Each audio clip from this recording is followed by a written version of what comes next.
Muhammedan haqqan. Hada tariqatuna sahba ve hayru fil cemiyye. Dinimiz, din İslam. Our religion, the religion of Islam, Necat dini, kurtuluş dini. is the religion of salvation.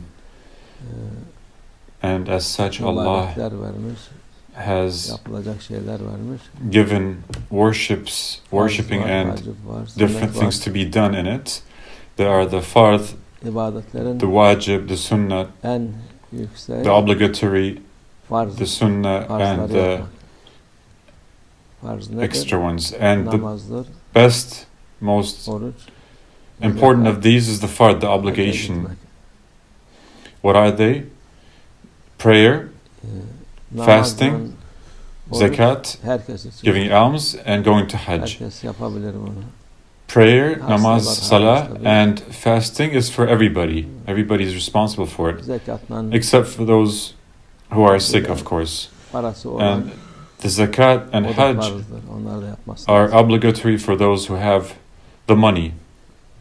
They need to do it as well. What does fard mean?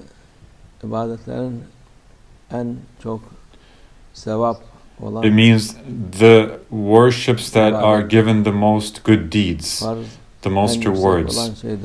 The fard, obligatory worship, is the highest form of worship. If you were to worship your whole life, nafilas and sunnats, it cannot replace the fard. It is such a rewarding work, a work with such rewards. And what happens if you don't do it? That time you're not accepting that blessing by being lazy or whatnot, then you're going to suffer the punishment for it. Those who do not do the fard would be sinning, committing sin. And that sin, well, now Allah, however He likes, now He has appointed it as such, but later perhaps you could do a qada, make it up, or He could forgive you. We cannot interfere in Allah's work.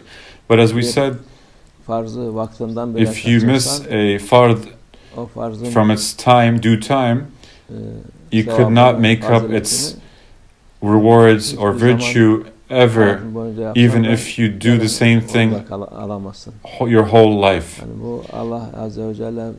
So Allah Azza wa Jalla gave it such a beauty and such a gift to people, and when one does not accept it, they would be there would be no barakah or blessing left in their worldly works. Yet for those who do them, Allah would grant them gifts and give them rewards for it. Now some people say, I do not pray namaz, salah, but I make du'as and I read a lot of Quran ayats. Are you making up a religion with your own mind, head? Allah says so, you need to do it. If you like, you could read Quran the whole day, but it still has no value next to prayer, namaz, salah. Those 2 minutes of prayer are better than not just 24 hours of doing other worship, but even if your whole life you were to worship, it's not going to make up for that and fill up for that reward of the fard. The fard is important. The same goes for fasting. And in the same manner, those who say, I cannot fast, but I'm giving sadaqah, charity, alms instead. I don't give out zakat, but I give charity. Well, that doesn't work either. They're two different things. The zakat is fard, but the sadaqah is, as we said, sunnah and nafila. What does nafila mean? It's considered as sunnah. These worships that are done after the fard. The issue of Hajj is a different matter. Now, those who even have the money now, they cannot go. In the past, they couldn't go either.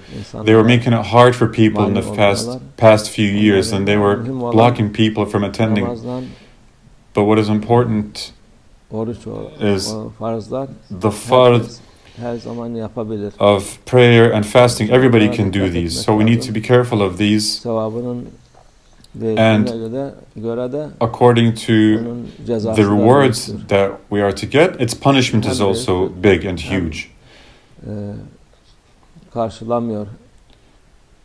It is both big, and you cannot make up for it, because when you don't pray, Allah will make you pray those prayers in hellfire. For each prayer, you will spend 80 years there praying it. People don't even live up to 80 years of age in this world. Most people just pass away before then. And if you think about 10 to 15 years of childhood, and you calculate it that way, those who pray can only pray as much as about 50 to 60 years.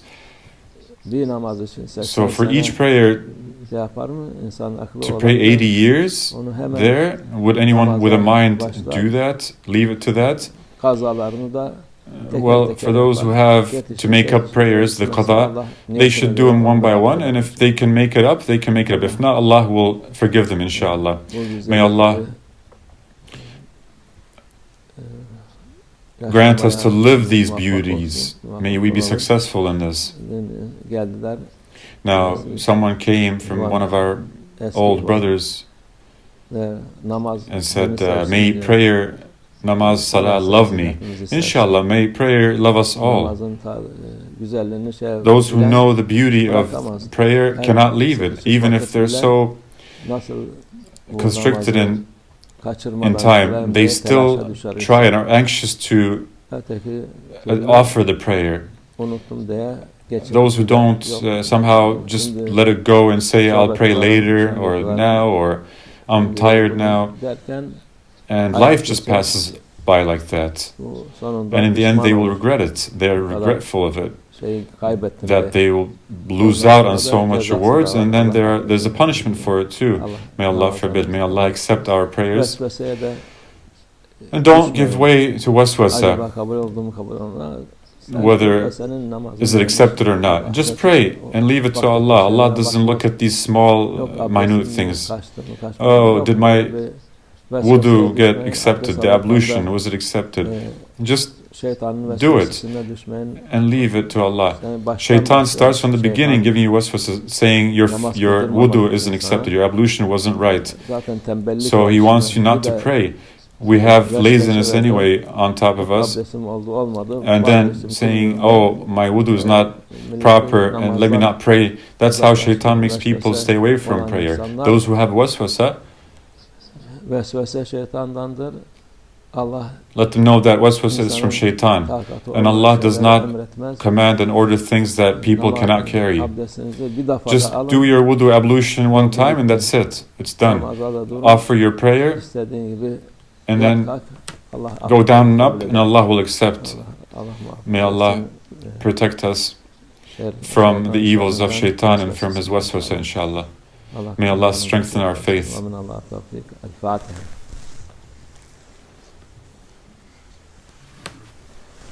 The khatams that were recited,